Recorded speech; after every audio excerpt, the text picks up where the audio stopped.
So, guys, let's take care of the business of handing out some letter grades for our offense and defense. Real quick, just want to go through the offensive numbers. The Buckeye quarterbacks were a combined 18 of 26 for 289, two touchdowns, and an interception. We ran the ball 31 times for 280 yards, five touchdowns. The starting quarterback, Will Howard, had an 80% completion percentage, which is very good. 275 yards, two touchdowns. He did have the one interception, but guys, I'm going to say something that most people might disagree with. Yes, it's an interception. Yes, it's bad, but I think it was an aggressive interception, trying to really get things going in that downfield passing game, where I think is someplace we have a lot of opportunity. So I'm a little willing to forgive that, especially in a game like this. Mm-hmm. Um, Quinshawn led the ground attack, of course, all world with 14 carries, 173 yards, two touchdowns. Guys, that was what, about a 12.8 yard per carry average, I think, something in that area. So that was huge. Overall, Trey, of course, had six carries, 76 yards, two touchdowns. Mecca led our receivers, five catches, 117 yards, and a touchdown. Overall, 569 yards of offense, seven touchdowns, one pick. Guys, we only gave up one sack, and I'll be honest, I was a little worried considering the talent of Green there on their defensive end, who a lot of people are touting as a NFL player right now.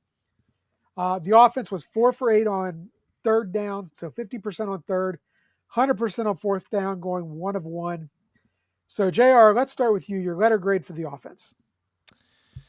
I mean, a plus. I know there's the one sack and stuff like that, but they had what, like over 10 yards per play. Like it's Yeah, just led by Quinshon Judkins, and they had that screenplay. That was what, the second play of the game, and then Jeremiah Smith did Jeremiah Smith stuff. Or I mean, I guess I could go down to an A just because Jeremiah Smith didn't catch the ball more than 3 times, but it's like it's yeah, I don't know what yeah. else you can want from your offense. I see like the sack and some of that stuff and the interception, sure, but overall, like the offense as a whole working around, like you don't get you don't get any better than what you saw today in my mind, other than a couple things here and there. And I feel like you have to give them the A plus for what they did.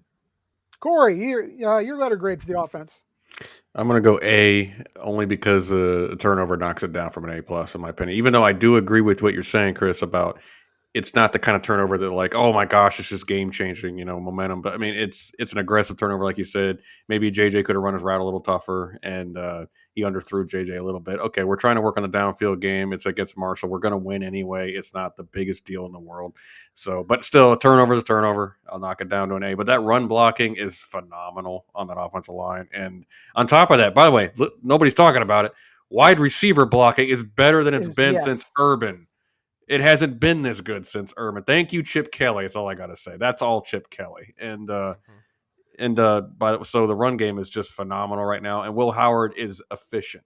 He's not flashy. He's efficient, and he's doing what he's supposed to do. Getting the ball. What we all said. Get the ball in the hands of the playmakers. By the way, when's the last time you saw since Paris Campbell a bubble screen go for 68 yards for a touchdown that easily? I can't even remember the last time that happened with Ohio State. So I am loving what I'm seeing. If not for the interception, and the only bad drive was because Ryan Day got a BS penalty that really wasn't should have been a penalty coming on the field when he called timeout. And he's on the field and he's calling timeout. And that's the only drive that went south. But other than that, just fun day from the offensive side of the ball. Yeah. And I do see Eric and Sean are putting their letter grades in the and Brian have all put their letter grades in the chat. Guys, please put your letter grades in the chat and let us know what you think of our offensive and defensive teams as well. Guys, I actually did go with an A as well. Um, I still feel that the downfield passing game, I think we need to work on that just a little bit more. There's room for improvement there. We did have one interception, and like I said, I can accept it because it was a turnover of aggressiveness, but I still cannot completely forgive it. And guys, the tight end play, we got to get these guys catching the ball. The tight ends are not looking great. So for that reason, I did go with just an A. But overall, man, that running game is scary. It's only going to get better. The offensive line, tremendous. Again, hats off to JR who predicted that in the preseason. Maybe the only Buckeye fan who predicted that in the preseason. And then, you Trust know, me, I don't want to be the guy singing the praises of Justin Fry, but when I see it happening, I'll point it out. yeah. And then, hey, like you said, that quarterback did exactly. Will Howard is doing exactly what I said. He's out there. He's being a leader. He's doing what it takes to get the job done, and he doesn't have to go out there and win the games. He has to go out there and not lose them. And guys, I think he did a good job of that. And we just saw what happened to K State over the weekend. Thank you guys for Will Johnson or Will Howard. We appreciate that. Absolutely. That's what Okay, I'm so looking at, let's. dude. You guys see Jackson Arnold for Oklahoma too? He Like, Yeah, stunk it up. Yep. dude, what in the world was Oklahoma thinking going with him, and what in the world was Kansas State thinking going with Avery Johnson? Like, did Chris Kleiman, like, is he that soft that he just like goes with whatever the fans say? Like, I know Buckeye Nation is loud. Kansas State can't be that loud that the head coach just like kicks a player out of the program based on like chatter with the fans. My word, Avery Johnson's not ready to be a starter. he's not. But here's the thing, Jr. And you know as well as I do. In today's college game, with the NIL, with the transfer portal, he's if I'm not mistaken, Avery is a local kid there. He's a fan favorite there, and they were, I think, really concerned that he was going to jump in the portal if he wasn't the starting quarterback this year. They realized they only had 1 year of Will Howard left. They decided to roll the dice. So I can see where they were going. And now Howard gets to play with an all-star team. That's right. So Best thing that ever worked happened to out Will good for Howard. us. I see that Skeeter's in from the Woods Water Mizzou podcast. How's it going, Skeeter? Hey, Eric's out there in your neck of the woods right about now, so maybe he'll stop by and say, "Hey, I don't know," but gotta ask Skeeter, what's going on with Missouri, man? Struggling with Vanderbilt, struggling with Boston College. Whew. This is the team I picked to win the SEC this year, and I'm a little concerned. Well, that was your Uh, fault, Chris. you know, Don't blame that on the team. I just had a good feeling about them, and I'll tell you what. I think even they would say, like, what are you doing picking us? Well, it's not as bad as, yeah, it's probably worse than my pick for Ohio State to cover yesterday. Yeah, it just didn't happen. Thanks to the 39 defense. and a half is a lot of points, guys. That is- Okay, so let's flip over to that defense, and this is something that, guys, there could be a lot of discussion had here. Mhm. So Ohio State's defense, if you look at it statistically, it really wasn't that bad overall. They did give up 264 yards of offense, 139 through the air, 125 on the ground. But they allowed Marshall to stay on the field. They let them convert 7 of 17 third downs and 1 of 2 on fourth down. They conceded 2 offensive scores, one via the pass and one via the ground. That's something they've done for the first time this season. They had not given up an offensive touchdown at all this season until Saturday. Really, a slow start, but despite the slow start, not a terrible offensive effort, not their best. The concern for me as I go in, guys, is obviously getting to the quarterback. We had 1 sack yesterday. Against a team in a group of 5 team, that's not an acceptable number. And then for the second consecutive game, no turnovers. So, that being said, Ransom led the team with 8 tackles. Let's hear him. Letter grades on defense. Cory, we're going to start with you this time.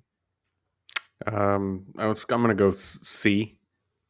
I don't. I was. I mean, if you would have asked me during the game, I said F minus because I was so ticked off. But I have to calm down and say C because there's I did no pressure on the quarterback is concerning, especially an offensive line that has 4 new starters. It's like, come on, our defensive line's been together since like the Urban era. So it's like, what in the world are we doing here? I know Tyleek was out and he is a key loss, but this is not Oregon. This is Marshall. You have a million 5-stars to go behind him. What's the problem? I think linebacker play is kind of concerning to me. I think Sonny was really bad, and I love Sonny Styles. I hate even criticizing him, but he was really bad. Secondary's still pretty good, but they were on an island a lot, and he was sitting back there eating sandwiches and writing, doing his taxes and all, just before he could throw the ball. It was pretty ridiculous. So it's kind of hard to pin it on the guys who had to stay with these pretty decent receiving core for seconds and seconds and seconds at a time. I think Ransom played pretty well, as he usually does. He's just steady Eddie. He's always in the box doing a good job. But I think the linebacker play being kind of mediocre is actually hurting the safeties in the box a little bit. Actually, so I mean, and on top of that, the fourth down that we held him on, I felt we got kind of lucky. I know Malone was there, but I don't know for sure he stopped Stone Earl. I mean, Earl's fairly athletic, so if Earl doesn't trip, do we get it? I mean, I'm like, guys, what are we doing here? And then on 36 minutes in time of possession, I understand some of that is contributed because the offense scored so quickly at times, but 36 minutes on the field, couldn't get off the field. I don't care about 14 points at the end of the day. When you can't get off the field, it's concerning. So I give it a C at best. JR. Hey, I've been debating a B minus and a C plus. Now I do need to give them credit because of the second half. They did come out in the second half and play much better. Not allowed a score in the second half. So obviously, I think Jim Knowles or somebody got a talking to them and made sure they understood what was going on. So they did play better in the second half. But I just, to me, you have an offense that has previously struggled with the slow starts. Now they didn't struggle with that. This weekend they had 60-some yard pass play on the second play of the game. So they were fine in that area, but you have an offense that has had a history of slow starts, and you allow the offense of the other team to drive down the field. It's like a 6+ minute drive, taking away about half of the first quarter for them to go down. It's not even like they got a field goal, like they got a touchdown. And so for me, not only is it the pass rush, not only is it the linebacker play, but it's also just that sense of urgency at the beginning of the game. We've heard all about how these guys are thinking about, how this is their last year, this is their last opportunity and stuff like that. I didn't feel like we saw that on the first drive. Felt like we saw that later on in the game, and credit to them for that, turning it up later on. But, man, coming out of a bye week, you got to be juiced for that game, and you got to be ready to go. And so I just hope at no point do we fall asleep at the beginning of a game against a team that might get a little overlooked, like an Indiana or somebody like that. They might say, "Oh yeah, we're gonna beat Indiana, we're gonna destroy them." I mean, Indiana's looking pretty good so far this season, and I'm just using them as an example. You do that against a Big Ten opponent. I mean, it's not likely you lose, but we saw what happened to USC against Michigan. USC's the better team, and they went down 14 points. It was hard for them to come back, even though they were the better team. It's hard for them to come back. So you can't get down early, no matter who it's against. Yeah, for me, I want to see. We're still struggling against those mobile quarterbacks. We did take a few bad penalties. Um, Obviously, we're still not getting home. We've discussed that already. No turnovers. That's been run into the ground already. But guys, the slow starts, and Eric touched on this yesterday in his reaction show. Man, we cannot start fast in a noon home game to save our lives, especially against these MAC schools, the group of five schools when we play them. Guys, we got to do something. Ryan Day has got to find a way to get these guys up and running out of the gate. Because, like you're saying, Jr., you fall behind early against a quality school. I don't care how good our offense is. It's going to give us a chance, but it's going to be an uphill battle. So, I went with a C as well. So let's hit our individual awards real quick. Let me say something Yes, really go ahead, fast. JR. All right, so two things. One, I did hear a rumor that apparently Larry Johnson and Ryan Day were bickering on the sideline together about the rotation. So I don't know how true that is, or I heard it from somebody who heard it from somebody else, and that always gets overblown when it's third-party messenger and stuff like that. So I don't know how much it really was a big deal, but if that's the case, like, these coaches got to get themselves together. There's no room for fighting on the sidelines like that about rotation. You got to get that stuff figured out during the week. No excuses. You got to get that stuff figured out, and you can't be fighting like that in front of your players. You're supposed to be the coaches. You're supposed to be the ones that have the plan, making the decision in the game. That's number one.